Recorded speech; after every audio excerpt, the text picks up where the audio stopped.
રખડતા શ્વાન મામલે સુપ્રીમ કોર્ટનો મોટો નિર્ણય। સુપ્રીમ કોર્ટે તમામ રાજ્યોને જાહેર કરી છે એક નોટિસ। રખડતા શ્વાનના પેન્ડિંગ કેસ સુપ્રીમ કોર્ટમાં ટ્રાન્સફર કરો। હાઈકોર્ટમાં શ્વાન મામલે પેન્ડિંગ કેસ ટ્રાન્સફર કરવા માટે નિર્દેશ કરવામાં આવ્યો। શેલ્ટર હોમ નહીં પરંતુ શ્વાનની નસબંધી જ આવશે રખડતા શ્વાનની સમસ્યાનો ઉકેલ તેવું સુપ્રીમ કોર્ટ દ્વારા કહેવામાં આવ્યું છે।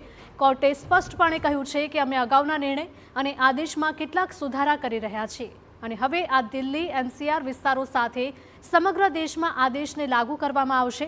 અમે તમામ રાજ્ય સરકારોને નોટિસ મોકલી રહ્યા છીએ અને આ મામલે હાઈકોર્ટમાં પેન્ડિંગ તમામ કેસ અહીં સુપ્રીમ કોર્ટમાં ટ્રાન્સફર કરવામાં આવી રહ્યા છે।